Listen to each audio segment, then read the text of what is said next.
Parte 2. O céu, doutrina. Existência do céu. Pai nosso que estais no céu. Pode-se chegar ao conhecimento da existência do céu, como também do inferno, pela simples razão natural. Com efeito, se não existisse um prêmio futuro para os que nesta terra praticaram a virtude e um castigo para os que fizeram o mal, a justiça ficaria abalada. A recompensa pós-mortem dos bons restabelece a justiça afetada tantas vezes pelos triunfos terrenos dos maus.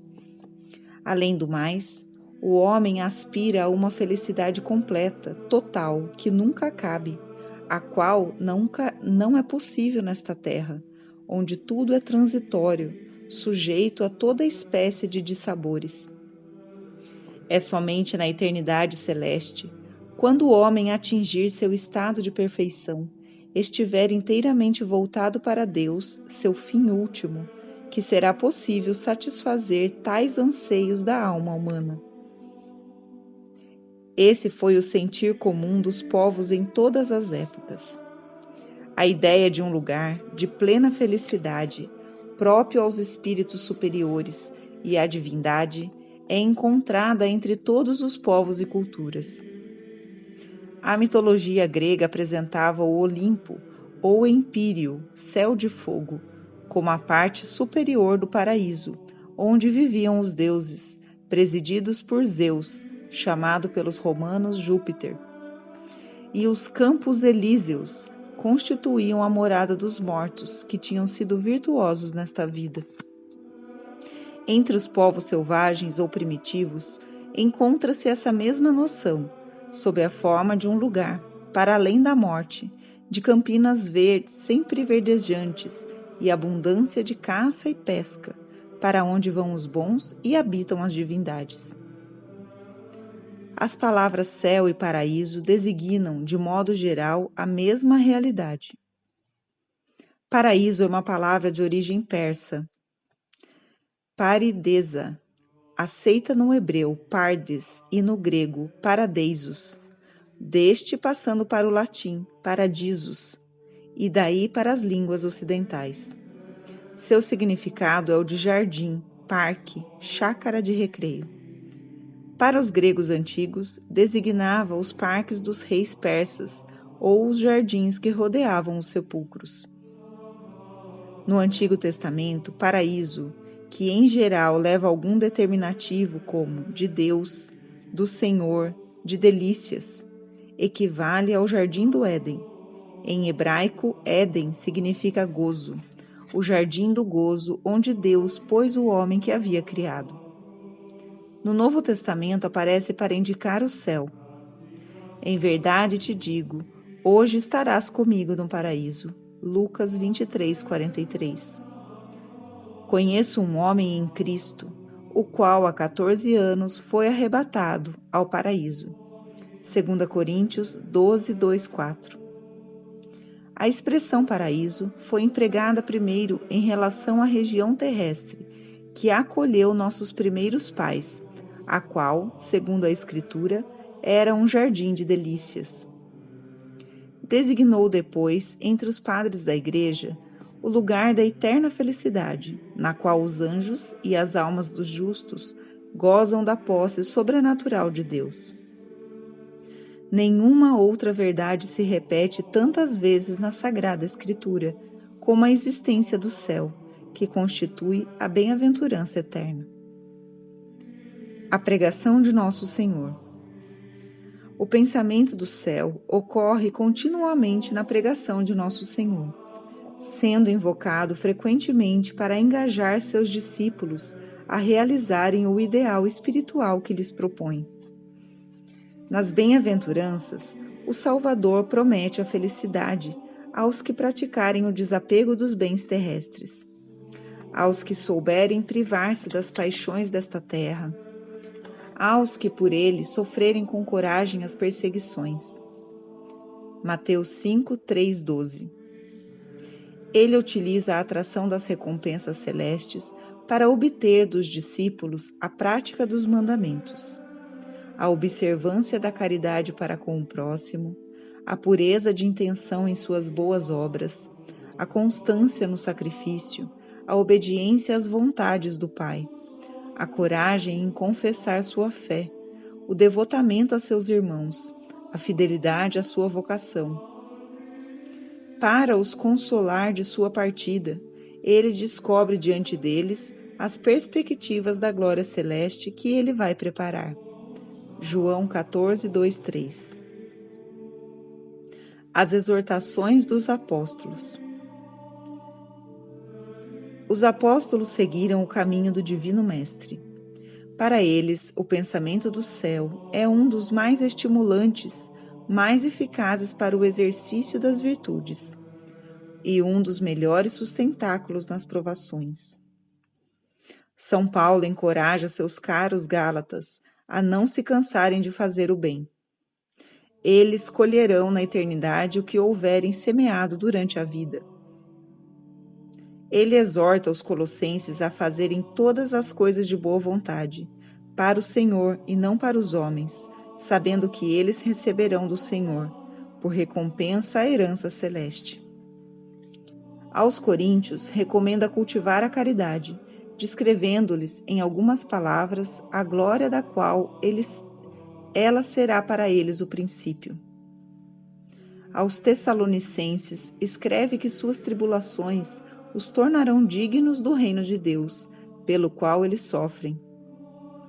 Ele sustenta a perseverança dos hebreus, pela esperança das divinas recompensas. Vós aceitastes com alegria o confisco de vossos bens, pela certeza de possuirdes riquezas muito melhores e imperecíveis. Não percais esta convicção, a que está vinculada a uma grande recompensa. Hebreus 10, 34, 36. Aos romanos ele escreve: Tenho para mim que os sofrimentos da presente vida não têm proporção alguma com a glória futura que nos deve ser manifestada. Romanos 8, 18. São Pedro também apela ao pensamento da eterna recompensa para sustentar a fidelidade de seus correspondentes. Aos pastores ele recomenda o devotamento. E quando aparecer o Supremo Pastor, recebereis a coroa imperecível da glória. São João, a fim de engajar os fiéis à perseverança, evoca a felicidade do céu que Cristo lhes prometeu. E esta é a promessa que ele mesmo nos fez, a vida eterna. 1 João 2,25. E todo o que tem esta esperança, nele santifica-se a si mesmo, assim como também ele é santo. A grande visão do Apocalipse é a do céu. E se o profeta levanta uma ponta do véu que cobre o bem-aventurado lugar, é para fortificar os cristãos contra as perseguições e os consolidar na fidelidade a Jesus. Bem-aventurados aqueles que lavam as suas vestes no sangue do Cordeiro, para terem parte na árvore da vida e a entrarem pelas portas da cidade santa. Apocalipse 22, 14. O mesmo ensino em São Judas, na sua epístola. Conservai-vos no amor de Deus, aguardando a misericórdia de nosso Senhor Jesus Cristo para a vida eterna. Os mártires e o céu. O pensamento dos fiéis das primeiras gerações cristãs estava dirigido para a vida futura de uma forma bem mais geral e mais constante do que pensamos. Eles viviam em uma espécie de familiaridade com esse além misterioso, do qual as almas piedosas fazem ainda o essencial de suas meditações. A crença e a esperança no céu têm sido um estímulo poderoso para a prática da virtude, sobretudo em situações difíceis ou mesmo trágicas, em que se necessita de uma coragem heróica. Era, com efeito, o pensamento da recompensa eterna, a esperança que sustentava os cristãos conduzidos ao suplício. O padre François Custas escreve com muito propósito sobre o exemplo dos mártires. Não se pode deixar de ficar admirado quando se leem as atas dos mártires, do lugar considerável que nelas ocupa o pensamento do céu. Entre os cristãos dos primeiros séculos, a crença geral era que os mártires iam diretamente unir-se a Cristo. E os fiéis, para encorajar seus irmãos a não fraquejarem, não temiam fazer valer a seus olhos esse prêmio magnífico de seu combate. Ó mártires benditos, escreve Tertuliano, os sofrimentos que vos esperam são bem pouca coisa diante da glória celeste e da divina recompensa que eles vos alcançam. E São Cipriano, a morte dos justos é preciosa aos olhos de Deus. Sim, preciosa, uma vez que compra a imortalidade ao preço do sangue. O primeiro mártir cristão, Santo Estevão, exclamava enquanto os judeus o lapidavam: Eis que vejo os céus abertos e o Filho do Homem em pé à direita de Deus. Senhor Jesus, recebe o meu espírito. Santo Inácio de Antioquia, conduzido ao martírio, pedia aos cristãos de Roma: Deixai-me ser o alimento das feras, pelas quais me será dado gozar de Deus.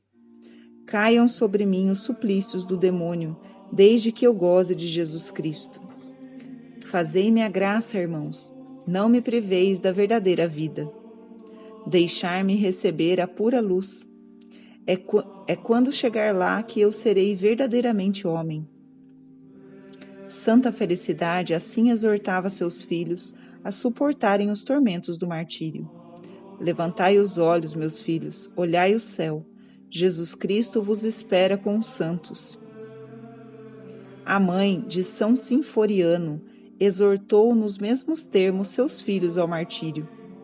Hoje, filhos, migrareis para a felicidade da vida eterna. O primeiro filósofo cristão, São Justino, perguntado ironicamente pelo prefeito Rusticus: Se eu te fizer flagelar e decapitar, pensas que irás ao céu? Respondeu: Eu não penso, eu o sei. Do mesmo modo, Marte Evípode respondeu a seus juízes: Que me importa o gênero de morte, desde que eu suba ao céu junto daquele que me criou? Na Paixão dos Santos, Tiago, Mariane e outros muitos mártires da Numídia, é narrado que na véspera do martírio desses santos, apareceu um mártir sentado em meio a alegre banquete, que lhes disse: Alegrai-vos, amanhã vós estareis conosco, entre os convivas desse festim. Verdade de fé. Os dogmas sobre o céu são atestados pelos símbolos de fé, símbolo dos apóstolos, de Nicéia, de Santo Atanásio. As heresias opostas à existência do céu foram condenadas pelos papas Bento XII, 1336, Clemente V, 1311 e São Pio V, 1567. A Igreja definiu como dogma de fé a existência e a eternidade do céu. Eis aqui algumas declarações dogmáticas. Segundo o Concílio de Leão, 1274.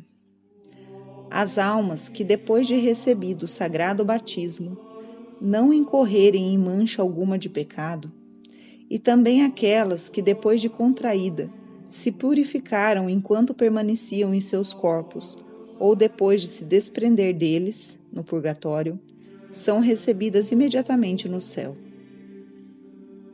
Bento XII.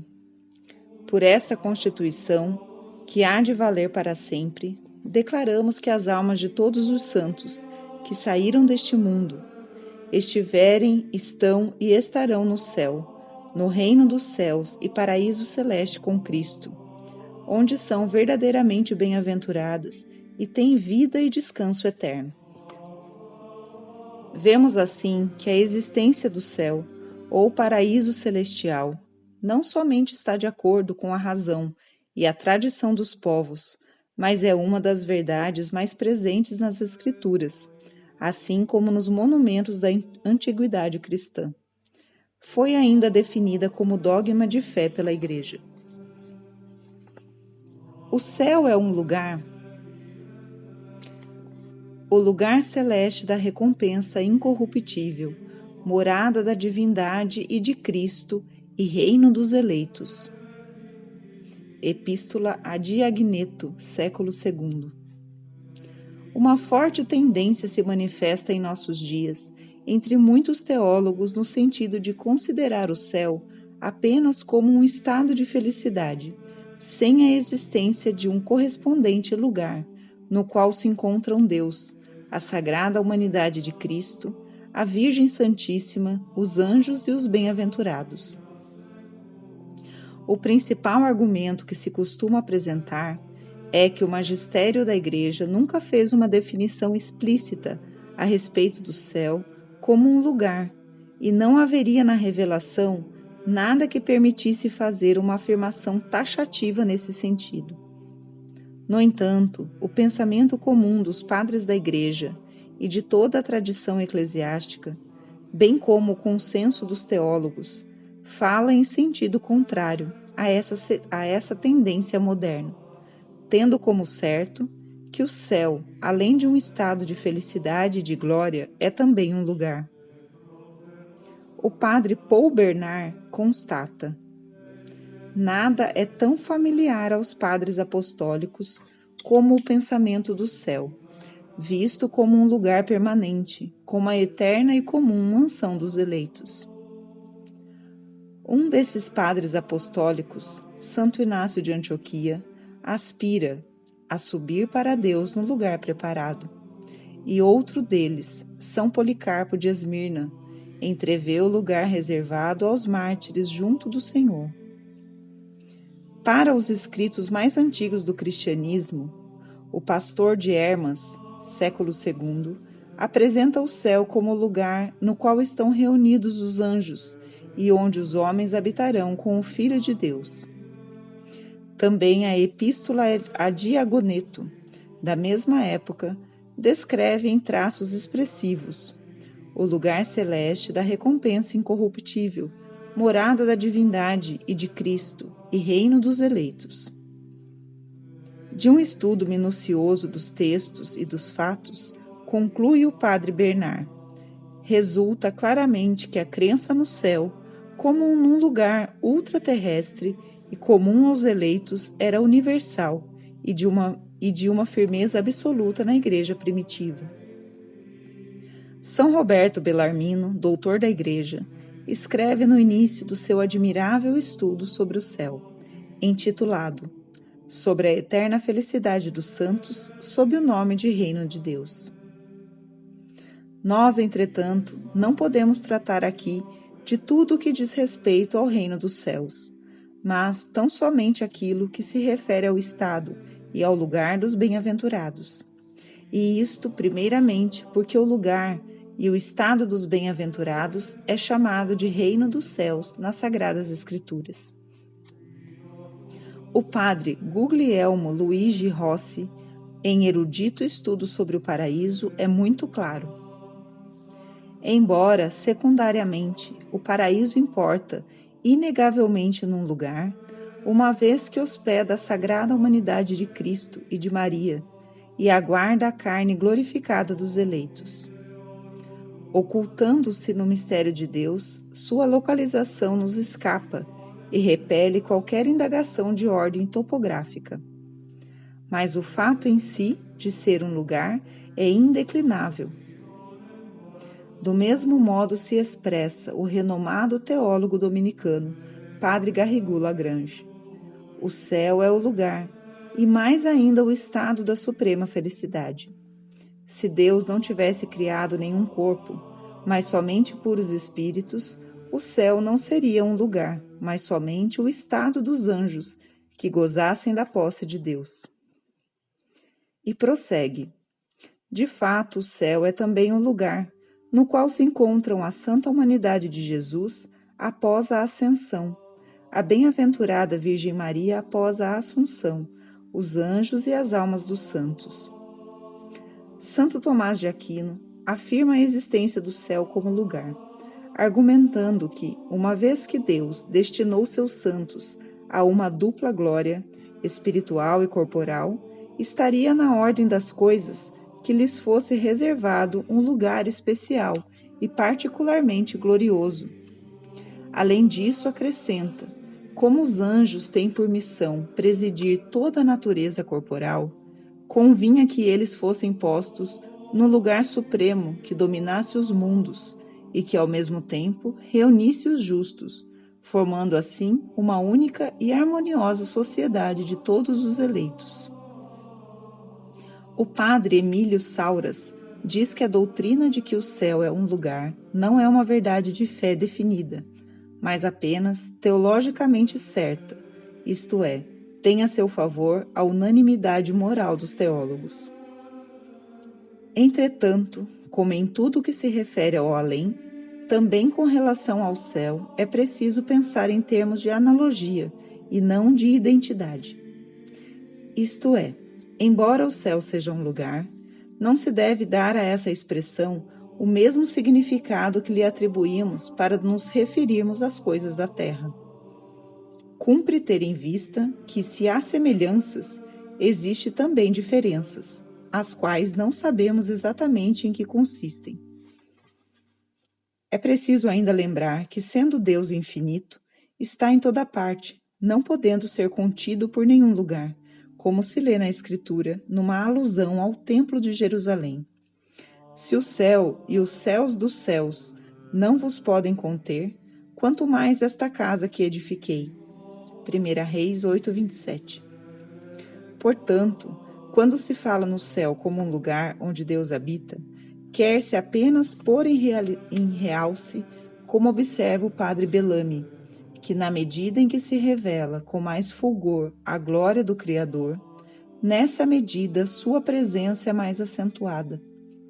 Ora, continua esse exegeta, o céu é o teatro por excelência das manifestações divinas. Logo, pode-se dizer que, de algum modo, é no paraíso celeste que ele habita por excelência. A doutrina que considera o céu como um lugar foi pacificamente aceita em toda a Igreja até surgir a heresia protestante. Lutero, em virtude de suas teorias individualistas, devia excluir de sua concepção de felicidade eterna todo o caráter implicando para os eleitos uma vida em comum no mesmo lugar. Com seu espírito irreverente, que utilizou para espalhar o descrédito sobre as mais santas doutrinas da Igreja Católica, esse monge apóstata foi o primeiro a negar a existência do céu como um lugar para onde iriam os bem-aventurados gozar da visão de Deus e das demais delícias da felicidade eterna. Ao destruir o dogma da comunhão dos santos e a própria noção de igreja, comenta o padre Paul Bernard, Lutero foi conduzido logicamente a fazer a aplicação de suas teorias individualistas à vida futura e a rejeitar qualquer ideia de vida comum, qualquer vínculo social entre os eleitos. Então, a felicidade eterna deixa de implicar qualquer comunidade de estadia no infinito dos espaços. Assim, como não há razão para se interpretar como meramente simbólicas as afirmações da Escritura a respeito do inferno como um lugar, também não há que justifique tal interpretação com relação às referências bíblicas que sugerem que o céu seja um lugar. Por exemplo, as seguintes afirmações de Nosso Senhor: Hoje estarás comigo no paraíso. Lucas 23:43. Resplandecerão os justos como o sol no reino de seu Pai. Mateus 13:43. Na casa de meu Pai há muitas moradas.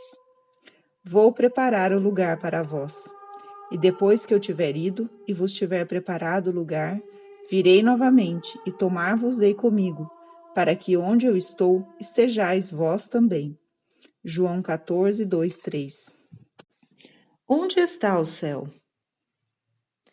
Parece ter sido São Basílio o primeiro dos padres da Igreja a pôr-se a questão. A resposta não podia ser muito precisa. Ela se limita a declarar que o céu é distinto do firmamento e se encontra fora do mundo, não, porém, sem relação com ele. Mais tarde, São Beda reproduziu essa teoria que não tardou a tomar consistência nos espíritos. Na Idade Média, São Boaventura, com outros doutores, admite que o céu está situado para além do céu sideral, que envolve e contém todo o universo. A mesma doutrina se encontra em Santo Alberto Magno. Santo Tomás admite tal teoria sem dificuldade em seu ensino, mas a título de hipótese e conformando-se com a linguagem da época. Nesses pensamentos se inspirarão todos os doutores das épocas seguintes, mas fazendo observar quase todos que se trata somente de uma hipótese aceitável. Os antigos judeus, baseando-se no versículo do primeiro livro dos Reis, o céu e o mais alto dos céus, deduziram existir 2 e até 3 céus, dos quais o mais alto, o terceiro, seria a morada de Deus. São Paulo, ao narrar o êxtase que o arrebatou ao céu, para ser melhor compreendido pelos judeus, conformou-se com tal concepção, dizendo ter sido levado ao terceiro céu. Conheço um homem em Cristo, o qual há 14 anos foi arrebatado, não sei se no corpo, se fora do corpo, Deus o sabe, até o terceiro céu. E sei que este homem foi arrebatado ao paraíso. 2 Coríntios 12, 2, 4. O exegeta Padre Bellamy assim explica esse famoso trecho do apóstolo. São Paulo fala de um êxtase ao terceiro céu e ao paraíso. Mas a primeira expressão designa o céu divino, por oposição ao céu atmosférico e ao céu sideral. Quanto à segunda, ela significa, conforme uns, não um céu distinto dos bem-aventurados, mas um grau mais elevado do mesmo lugar e da mesma felicidade. De acordo com outros, as duas fórmulas do apóstolo são inteiramente sinônimas. Quanto à teoria dos 7 céus ou do 7º céu, ela não encontra nenhuma justificação na Bíblia, sendo fruto de um erro gnóstico. Para a gnose, conhecimento em grego, especialmente a defendida por Valentim e combatida por Santo Irineu de Leão, a criação não se deu por um ato gratuito de amor divino, mas foi fruto de uma espécie de desastre em Deus, por onde partículas divinas se teriam desprendido, dando origem aos seres. Certo número dessas partículas teria sido aprisionado pela matéria, criada pelo demônio, e é preciso um processo de conhecimento, gnose, do tipo iniciático para poder libertar a partícula divina que cada um teria em si. De acordo com o grau de libertação que conseguisse, a pessoa iria, após a morte, para um céu, cada vez mais elevado até o 7º céu. Embora a origem da expressão tenha sido herética, ela acabou por se popularizar, perdendo seu sentido ocultista, permanecendo até hoje. Habitualmente, quer apenas significar que alguém está no auge de um estado de felicidade. Fulano está no 7º céu. Quanto à localização, o certo é que não podemos saber onde fica o paraíso celeste, embora, psicologicamente, tenhamos a impressão de que se encontre no alto, para além do espaço sideral. Tal impressão é corroborada por muitas expressões da Escritura, da liturgia, dos concílios, etc.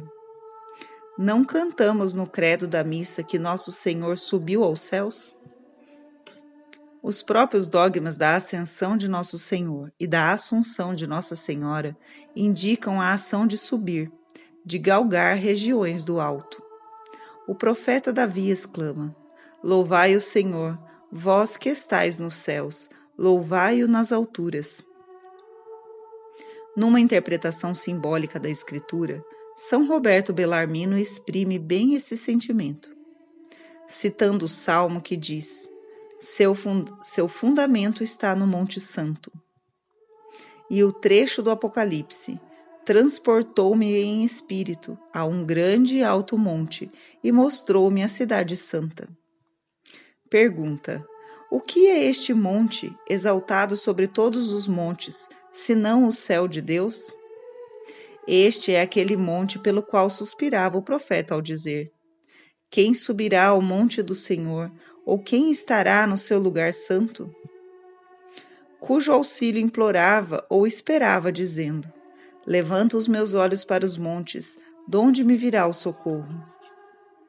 Portanto, esta cidade de Deus está situada em lugar tão sublime, o qual transcende tudo.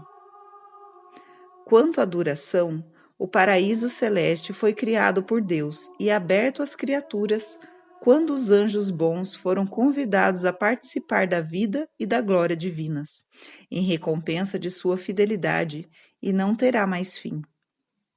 A eviternidade ou perpetuidade do céu é uma verdade de fé. Embora essas questões sejam interessantes e nos ajudem a elevar o espírito, o que realmente importa, mais do que sabermos onde se encontra o céu, é tudo fazer para o alcançarmos, de maneira a que também nós se apliquem as palavras de nosso Senhor. Alegrai-vos, porque vossos nomes estão escritos no céu. Lucas 10, 20. Como será o céu? Nem o olho viu, nem o ouvido ouviu, nem jamais passou pelo pensamento do homem o que Deus preparou para aqueles que o amam. 1 Coríntios 2, 9. Posto que, segundo os padres da Igreja e a melhor tradição teológica, o céu, além de um estado de felicidade, é um lugar de bem-aventurança, podemos nos fazer uma ideia dele? Entretanto, como imaginar a glória de Deus? Moisés, com aquela admirável intimidade que tinha com o Criador, pediu: mostra-me a tua glória. Mas o Senhor respondeu: não poderás ver minha face, porque ninguém me pode ver e permanecer vivo. E São Paulo, arrebatado ao mais alto dos céus, ouviu palavras inefáveis que não é lícito ou possível a um homem proferi-las. Pois nem o olho viu, nem o ouvido ouviu, nem jamais passou pelo pensamento do homem o que Deus preparou para aqueles que o amam. Convém deixar claro que a nota essencial do céu é a contemplação amorosa do Criador, no êxtase contínuo da visão beatífica, para evitar uma concepção um tanto ou quanto pagã da nossa morada celestial. Mas, evitado esse perigo, nada impede atender um anseio legítimo de nossa alma, qual seja o de imaginar os lugares e as situações que nos aguardam. Pode o céu ser menos belo que a terra? A título de hipótese, e a partir dos dados da razão e da revelação, da elaboração teológica e do ensinamento do magistério, procuraremos apresentar alguns aspectos do paraíso celeste. O céu é um lugar criado por Deus para a sua glória, dos anjos e dos homens que se salvarem. Sendo assim, podemos nos perguntar se, dado que Deus fez a terra, lugar de exílio, tão cheia de encantos, poderia ele ter feito o céu menos belo? É evidente que não. Tanto mais quanto, no fim dos tempos, nossas almas estarão novamente unidas aos nossos corpos, dos quais foram separadas pela morte até o juízo final, pois a ressurreição geral é dogma de fé. Como também é verdade de fé que os que morrem na graça de Deus e não têm nada a expiar pelos seus pecados vão para o céu. Assim, é de supor que Deus, ao criar o paraíso, tenha levado também em conta o bem-estar e o gozo, não somente das almas, mas também dos corpos ressuscitados dos bem-aventurados. Nosso corpo, unido à nossa alma, num estado de perfeição, partilhará da felicidade dos eleitos, como o proclamou muito belamente o paciente e santo varão Jó, em meio às suas dores e provações. Sei que o meu Redentor vive, e que no último dia ressurgirei da terra, e serei novamente revestido da minha pele, e na minha própria carne verei o meu Deus. Eu mesmo o verei, e os meus olhos o hão de contemplar, e não outro. Esta é a esperança que está depositada em meu peito. Jó 19, 25, 28. A mesma ideia está contida na exclamação de júbilo do profeta rei. O meu coração e a minha carne exultam no Deus vivo. Salmo 83, 3. Portanto, no céu, após a ressurreição final, estaremos com nossos corpos espiritualizados, é verdade, mas corpos verdadeiros, com seus órgãos, membros e sentidos. Nossos olhos se regalarão com o belo, o olfato com os perfumes, os ouvidos com os sons harmoniosos, o paladar com os sabores, o tato com o macio, o delicado. Tudo isso juntamente com o êxtase contínuo de Deus, pois nada no céu nos afasta do rapto espiritual, da visão beatífica contínua. Haverá realmente jardins no céu? A ideia que os primeiros cristãos faziam do paraíso tinha qualquer coisa de etéreo e ao mesmo tempo de real. Eles o entreviam como um jardim alegrado pelo canto dos pássaros e pelo murmúrio dos regatos e das fontes, perfumado por eflúvios deliciosos, ornado de flores que nunca murcham e árvores com folhagens sempre verdejantes. Tal concepção procura exprimir o pensamento de uma felicidade sempre renovada, perpétua. Nas pinturas murais das catacumbas, como por exemplo no cemitério de São Calixto, em Roma, os bem-aventurados são representados à sombra de belas árvores, em meio a flores e figuras emblemáticas, como a pomba ou outro pássaro. Por toda a parte domina o aspecto de alegria, o desabrochar da felicidade.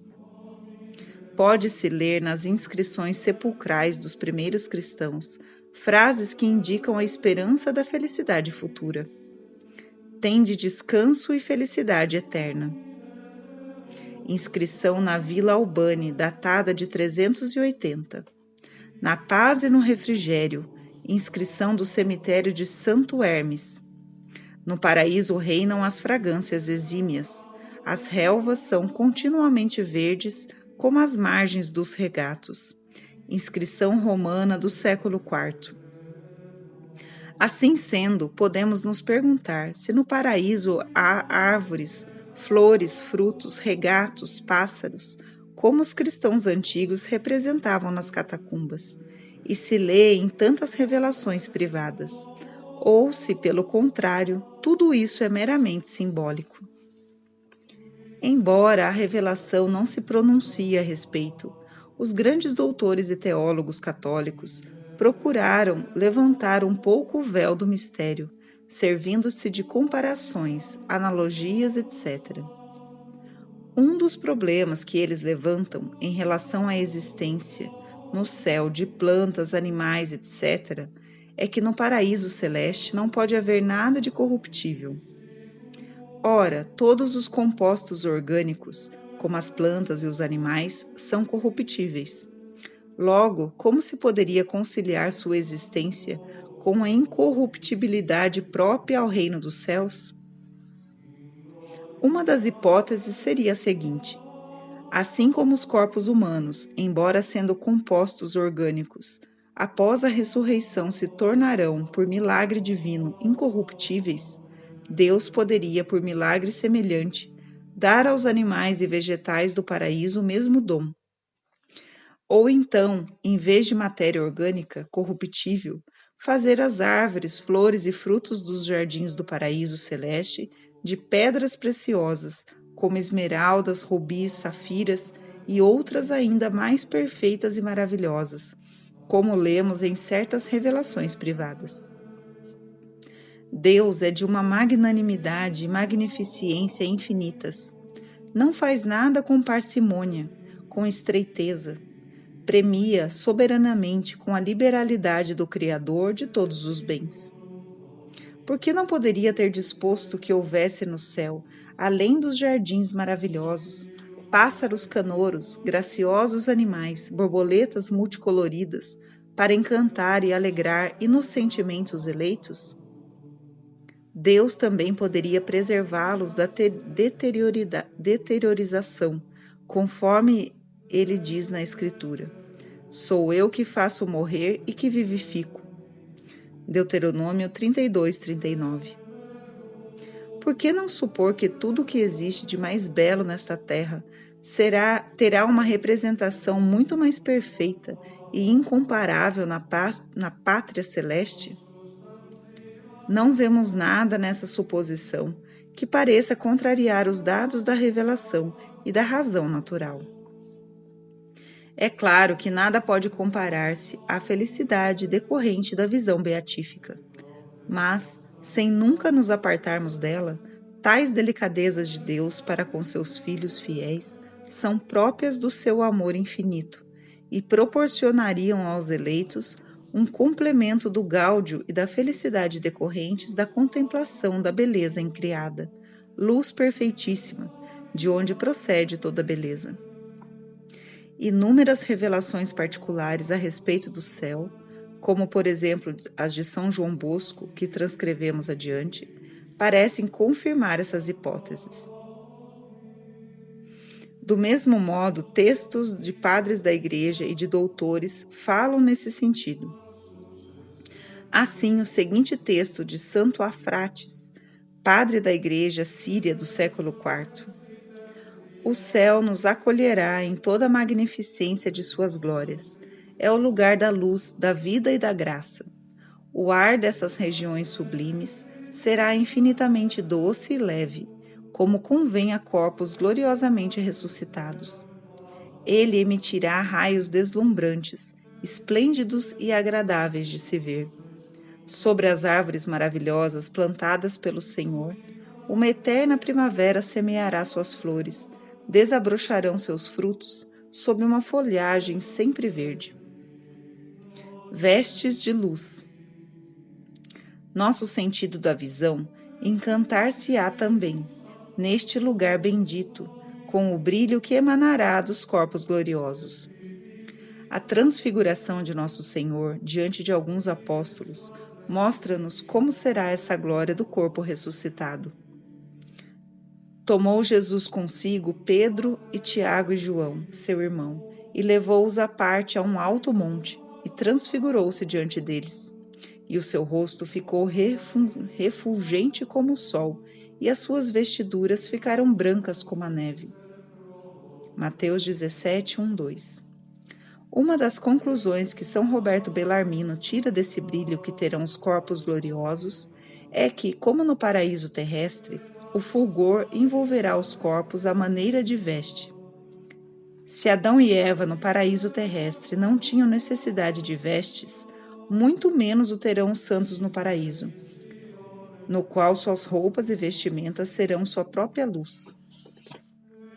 O que não impede, pensamos, que esse brilho tome tons e contornos das mais belas sedas e veludos que possamos imaginar, pois a roupa é um adorno para o homem, realça sua dignidade. Comidas e bebidas celestiais. Uma das cenas mais repetidas nas representações do céu, que se encontram nos monumentos antigos, é a de banquetes e festins dos eleitos, seguindo assim o próprio Salvador, que comparou várias vezes o paraíso celeste com banquetes e festins de núpcias. Ele mesmo afirmou: eu preparo o reino para vós, como meu Pai o preparou para mim, para que comais e bebais à minha mesa no meu reino. Lucas 22, 29. Podemos então concluir que no céu nós comeremos e beberemos, deleitando assim nosso paladar, com manjares e bebidas celestiais? Pareceria que não, se levarmos em conta a advertência de São Paulo. O reino de Deus não é comida nem bebida, mas justiça e paz e gozo no Espírito Santo. Romanos 14, 17. Por outra parte, segundo o princípio acima lembrado, de que no céu não pode haver corrupção, no paraíso não se poderia comer, pois a alimentação supõe todo o processo fisiológico que leva até a eliminação daquilo que o corpo não aproveita. Acresce que os corpos ressuscitados não necessitarão mais recompor suas forças, por meio do alimento, uma vez que não perdem energia. Em sentido contrário, entretanto, argumenta São Roberto Bellarmino. É certo que a Escritura, com a metáfora do banquete, expressa deleitação e prazer, a menos que se queira negar que haja prazer no sentido do paladar. E em outro lugar, sobre o sentido do paladar, escrevem os teólogos que os bem-aventurados não se servirão de alimentos mortais, mas parece terão algum tipo de prazer no paladar, a fim de que este sentido não fique supérfluo. Esse santo, entretanto, acaba dando à comida celeste um sentido apenas espiritual, qual seja a posse da sabedoria. Parece-nos que essa interpretação do santo não está em contradição, antes é completada pela do eminente estudioso do paraíso, padre Guglielmo Luigi Rossi, que não separa o aspecto espiritual do sensível da alimentação.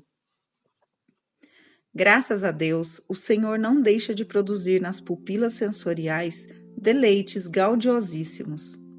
Fora da corruptibilidade que desgasta pouco a pouco a vivência sensível, até quase anulá-la na velhice, os sentidos do corpo glorioso têm uma potência e uma eficácia insuspeitáveis. Objetos cuja beleza, musicalidade, fragrância, gosto, tepidez são transformados pelo sobrenatural, que inova o cosmos, aviva a fantasia, a nos inflamar com imagens nobres e esplêndidas, dignas dos filhos de Deus.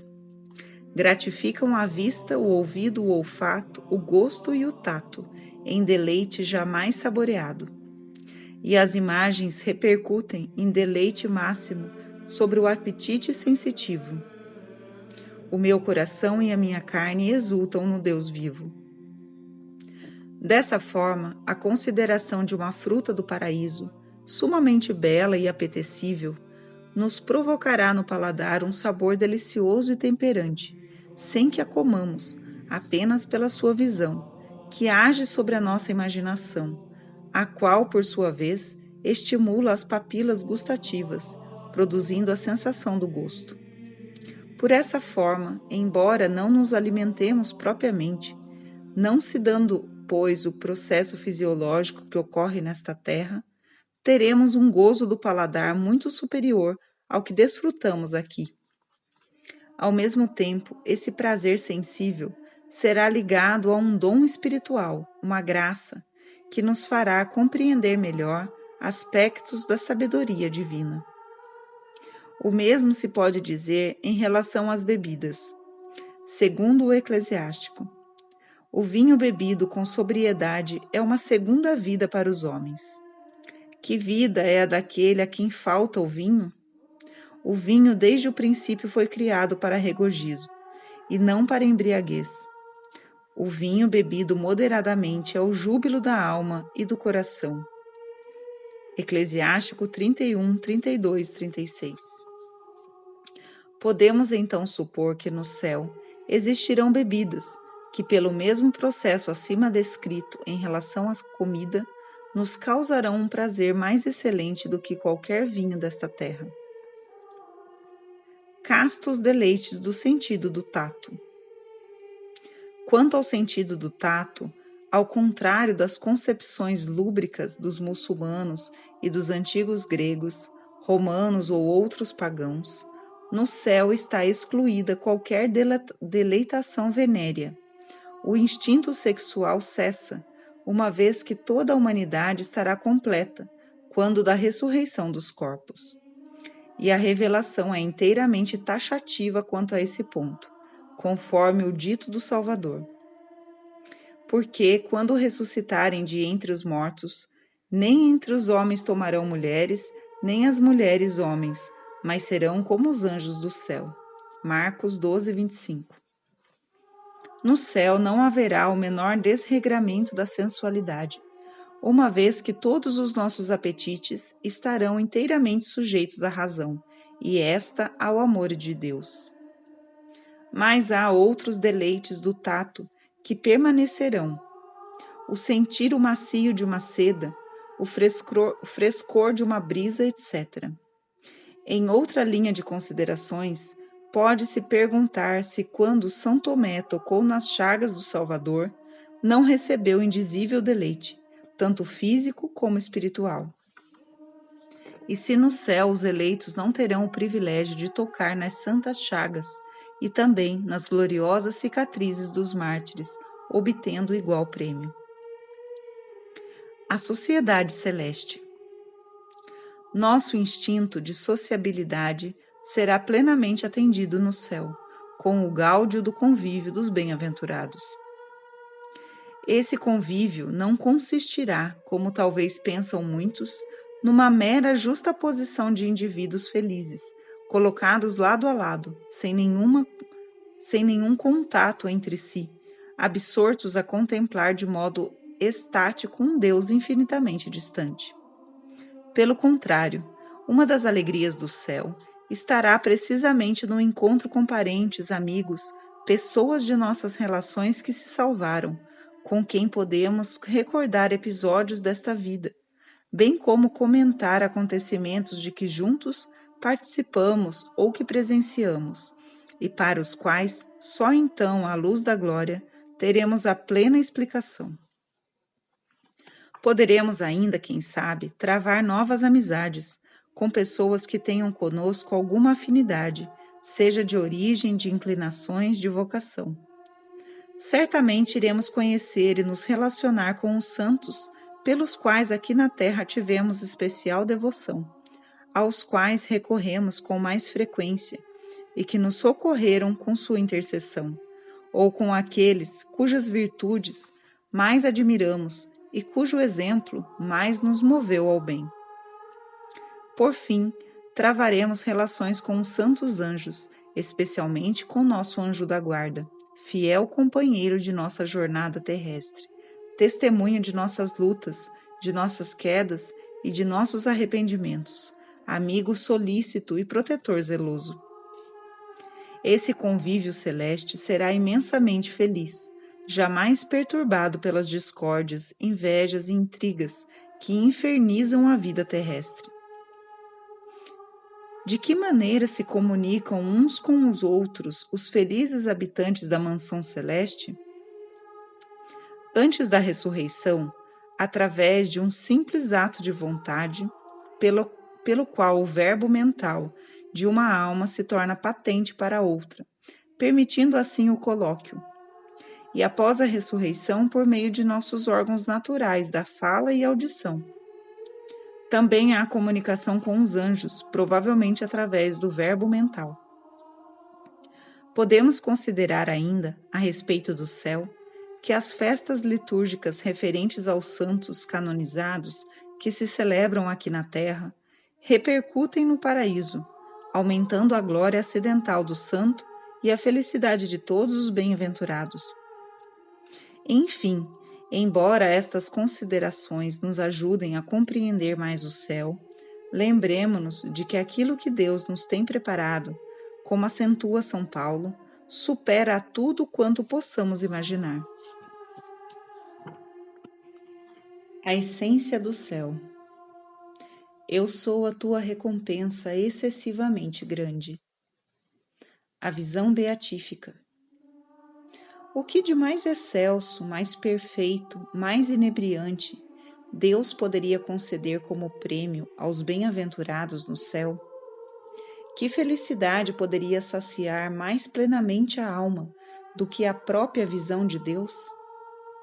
Na tradução da Vulgata, Deus diz a Abraão: Eu sou a tua recompensa excessivamente grande. Gênesis 15:1. Isto é o que ele repete continuamente a cada bem-aventurado no céu. Tal é a recompensa aos corações retos, aos castos de espírito e de corpo. Bem-aventurados os corações puros, porque eles verão a Deus. Mateus 5:8. O conhecimento de Deus constitui a essência do céu. A vida eterna é esta, que te conheçam a ti como um só Deus verdadeiro e a Jesus Cristo a quem enviastes. João 17:3. Mediante tal visão, Nós seremos semelhantes a Deus, porque o veremos tal como Ele é. 1 João 3:2. A visão beatífica é a expressão final das aspirações de nossas almas, o termo derradeiro de nossa longa busca, o prêmio de nossa abnegação, de nossos sacrifícios e atos de virtude, a plenitude da fé, a consumação da esperança e o triunfo da caridade. Trata-se de uma visão, isto é, um conhecimento direto e intuitivo de Deus, e não mais através dos símbolos e dos véus da fé, como aqui na terra. Com aquela clareza que é toda sua, ensina São Paulo aos Coríntios: nesta vida, caminhamos pela fé e não pela visão. 2 Coríntios 5:7. Nós agora vemos a Deus como por um espelho, em enigma. Quando chegarmos ao céu, então o veremos face a face, diretamente. Agora conheço-o em parte, prossegue o apóstolo, mas então hei de conhecê-lo como eu mesmo sou dele conhecido. 1 Coríntios 13:12. Não é um conhecimento natural, como podemos ter aqui nesta terra, através da consideração das coisas criadas, e a partir daí elevar-nos até o Criador. Ou o conhecimento da fé, mediante a revelação e sob a norma do magistério da Igreja. Difere do conhecimento filosófico, porque é sobrenatural, e distingue-se da fé por ser um conhecimento direto, sem véus ou mistérios. Para aceder na bem-aventurança a esse novo tipo de conhecimento, é preciso que o homem receba um novo auxílio divino. Trata-se do que os teólogos chamam luz da glória, lumen gloriae, que aperfeiçoa a graça santificante e eleva nossa inteligência para torná-la apta para a visão intuitiva do próprio Deus. Desta forma, a fé, que é própria a esta terra, é substituída pela visão beatífica, própria ao céu. A expressão luz da glória é inspirada em várias passagens da Escritura, que mostram a Deus iluminando diretamente os bem-aventurados na Jerusalém celeste. Tu não terás mais sol para luzir de dia, nem o resplendor da lua para te alumiar, mas o Senhor te servirá de luz eterna. Na tua luz vemos a luz, a cidade santa, a qual tinha a claridade de Deus. Esta cidade não tem necessidade de sol nem de luz que alumiem nela, porque a claridade de Deus a ilumina, e a sua lâmpada é o Cordeiro.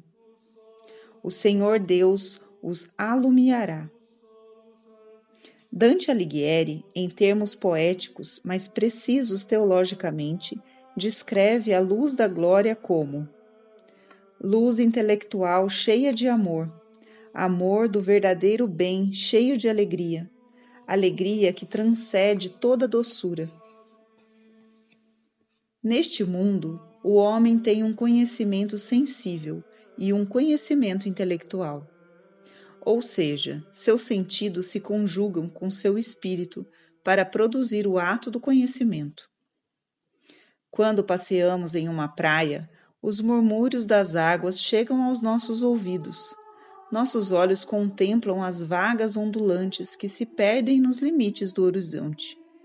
Uma brisa fresca e fortificante nos anima, de modo a percebermos como que um sadio e vigoroso perfume que se exala das algas, dos restos de tudo que vive, de tudo que morre ou se agita sobre as ondas. Ora, tudo isso se manifesta a nós através dos nossos sentidos, os quais captam as imagens, os perfumes, os sons e produzem em nossa consciência uma representação fiel deles. De modo que o pensar é reproduzir em nós, como quadros vivos, os elementos exteriores que nos impressionam pela sua forma, cor, som, etc. No paraíso, as coisas passam-se de forma diferente. Os bem-aventurados não conhecem a Deus como conhecemos aqui o mar, como algo totalmente separado de nós e apenas trazido à nossa consciência através das imagens e espécies sensíveis. Ao contrário, seu conhecimento se dá mediante uma união direta com o próprio Criador, que permite conhecer de forma imediata e intuitiva a sua divindade. Esse conhecimento superior, fruto da misericórdia divina, é bem expresso por São Francisco de Sales, que exclama enlevado: ó verdadeiro Deus, que suavidade ao entendimento humano estar para sempre unido a seu soberano objeto, recebendo não sua representação, mas sua presença, não alguma imagem ou espécie, mas a própria essência de sua divina verdade e majestade. Dessa forma, a alma humana conhece e ama a Deus em um ato que é uma real participação na própria vida divina, sem entretanto ser absorvida em Deus, guardando sua individualidade. Ver a Deus como Ele é conhecê-lo nele mesmo. A alma é desposada pela divindade num casamento espiritual, sendo impregnada e inundada de perfeição, arrebatada no amor e inebriada na alegria. Em suma, ela se torna semelhante ao próprio Deus, embora guardando sua identidade, como o ferro que, em sua incandescência, comunica a luz da chama que o abrasa, sem perder, entretanto, sua própria natureza. O objeto principal da visão beatífica é, portanto, o próprio Deus, e é nessa visão que consiste a glória dos bem-aventurados no céu. Quanto mais os eleitos conhecem a Deus e o amam, mais a glória divina se comunica a eles, aumentando sua felicidade. Os habitantes da Pátria Celeste conhecem, então, os atributos de Deus, suas relações substanciais. Veem o Filho sendo gerado pelo Pai, o Espírito Santo procedendo do Pai e do Filho, o amor indizível das três pessoas divinas entre si, a eterna bem-aventurança de Deus. Os santos do céu veem a Deus por inteiro, em todas as suas perfeições essenciais e em sua adorável Trindade. Assim, o Concílio de Florença definiu que Deus será visto em sua unidade e trindade, tal como ele é. Entretanto, mesmo com o auxílio da luz da glória, há uma distância infinita entre nossa inteligência criada e a infinitude da perfeição divina. Por isso diz Santo Tomás que os eleitos verão a infinitude de Deus, um pouco como na Terra vemos um objeto à distância.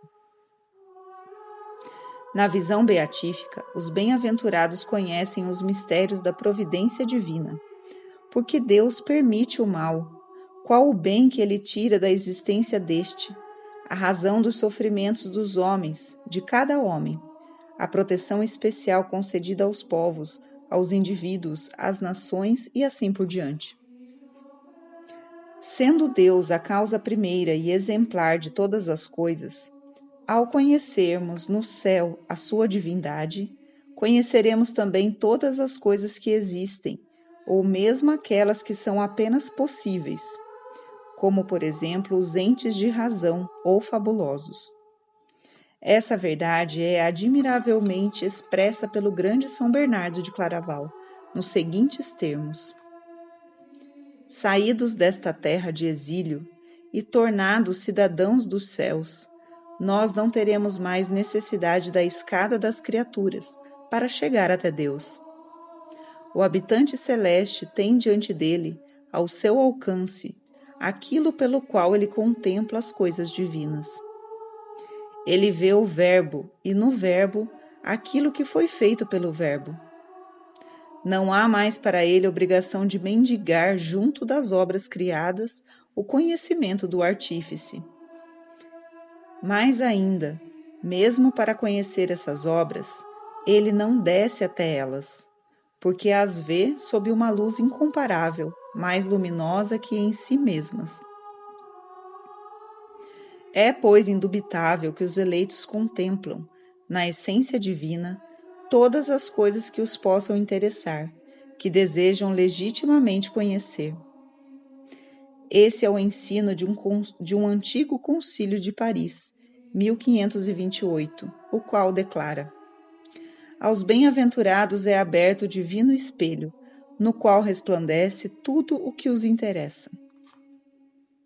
Enquanto chamados à vida da graça, os eleitos conhecem os mistérios da fé, que eles creram nesta vida, pois a visão beatífica não pode ser inferior à fé. Assim, tudo o que concerne a Igreja como sociedade sobrenatural, a economia e eficácia dos sacramentos, a presença real de Jesus na Eucaristia, as vias admiráveis da providência em relação à sua própria salvação ou à salvação dos entes que lhes são caros, tudo isso é conhecido por eles na visão de Deus. Os eleitos conhecem também o que é útil para aumentar seu amor e reconhecimento para com o Criador, a respeito das maravilhas deste mundo. Até onde se estenderá esse conhecimento? Até a saciedade do desejo natural, responde Santo Tomás. Explica ainda esse doutor que os santos do céu têm em Deus a intuição imediata das orações que fazemos subir até eles, como também as honras que prestamos a seus gloriosos méritos. Em virtude do mesmo princípio, os teólogos concedem aos bem-aventurados um conhecimento especial relativo às obras às quais eles se interessaram na terra. Os eleitos conhecem, então, seja na visão intuitiva de Deus, seja por revelações particulares feitas pelo próprio Deus, tudo o que está relacionado com a sua própria pessoa e com aquelas a quem tem afeto. Assim, conheceremos nossos parentes e amigos que já estão na glória celeste, e também teremos uma notícia sobre o que se passa com aqueles que ainda estão nesta terra. Desse modo, nada do que lhes interessa pessoalmente escapa aos eleitos. Embora todos os bem-aventurados vejam igualmente a Deus, eles não o veem na mesma intensidade, conforme declara o Concílio de Florença. Os bem-aventurados, de acordo com a diversidade de seus méritos, verão a Deus mais perfeitamente uns que os outros. Com efeito, nosso Senhor disse: na casa de meu Pai há muitas moradas. João 14:2. Inúmeras outras passagens do Novo Testamento atestam essa diferença. O que não quer dizer que tal diferença venha a ser fonte de tristeza ou de inveja entre os eleitos. Em primeiro lugar, porque, confirmados em graça como estão, e absorvidos em Deus, os eleitos não poderiam ter sentimentos menos nobres como a inveja. E também não são passíveis de tristeza, pois disse o Salvador: o vosso coração se alegrará, e ninguém vos tirará a vossa alegria. João 16:22. Embora em níveis diferentes, todos terão a visão de Deus proporcionada aos seus méritos, a perfeição de sua caridade. Enfim, com o padre G. Rossi podemos dizer: o paraíso é Deus, é a essência própria de Deus, que engloba todos os bens e os ultrapassa infinitamente. É o sumo bem que se oferece à alma, em uma perene posse, e satisfaz plenamente a todos os desejos de modo inexaurível. A alma se apropria de Deus, objeto beatificante, beatificando-se nele, por meio da inteligência e da vontade, através de um tríplice ato de visão, de amor e de gáudio. De acordo com Santo Tomás, a graça, nesta terra, contém virtualmente a glória e é um começo dela em nós. Portanto, de certa forma, a vida celeste principia aqui, mediante a graça santificante. Mas aquilo que está apenas virtualmente contido na graça batismal só chega à sua plenitude no céu. O amor beatífico. Conhecimento sobrenatural direto, A visão beatífica produz um amor inenarrável, um êxtase contínuo, uma união total com a divindade, conservando embora nossa individualidade. Não é possível termos um conhecimento do Criador no grau e na intensidade da visão beatífica, sem amá-lo. Porque Deus é amor. E participando de sua essência, pelo conhecimento intuitivo, participamos desse amor, que é a sua própria natureza. O apóstolo do amor, São João, torna muito clara essa verdade quando diz: considerar com que amor nos amou o Pai, para que sejamos chamados filhos de Deus, e nós o somos de fato, mas não se manifestou ainda o que havemos de ser. Sabemos que quando isto se manifestar, seremos semelhantes a Deus, porquanto o veremos como Ele é. 1 João 3, 1, 2. A visão beatífica é análoga ao fenômeno místico que os teólogos chamam união transformante, casamento místico, em que a criatura e o Criador se unem num amplexo de amor tão íntimo que, como diz São João da Cruz, a alma fica divinizada, o quanto é possível a uma criatura. Este é também o ensinamento do doutor Angélico. O amor induz a união com a coisa amada no limite do possível. E assim, o amor divino faz com que o homem viva a vida de Deus e não a própria, tanto quanto é possível. O amante é transformado no amado em um certo modo que lhe convém.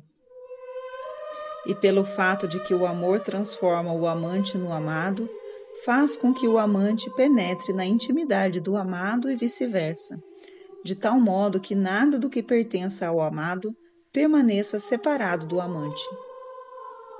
O amor beatífico é o mais alto grau da virtude sobrenatural da caridade, que começa nesta terra e chega à sua plenitude no céu. É por esta razão que São Paulo, falando aos Coríntios, depois de cantar um hino de louvor à caridade, completa: a caridade nunca acabará. No presente permanecem essas três virtudes, fé, esperança e caridade. Delas, porém, a mais excelente é a caridade. 1 Coríntios 13, 8, 13. A fé, com efeito, será substituída pela visão beatífica. A esperança pela posse de Deus. A caridade, que é o amor, no entanto, permanece. É a bem-aventurança ou felicidade perfeita. Este é o amor beatífico, a felicidade beatífica, a qual gozaremos no céu. A participação da vida divina em um grau de união insuspeitado e impossível aqui na Terra. E como Deus, amando-se a si mesmo, é perfeitamente feliz, nosso amor a Ele nos fará participar dessa felicidade sem limites. Trata-se, da parte de Deus, de um ato de misericórdia.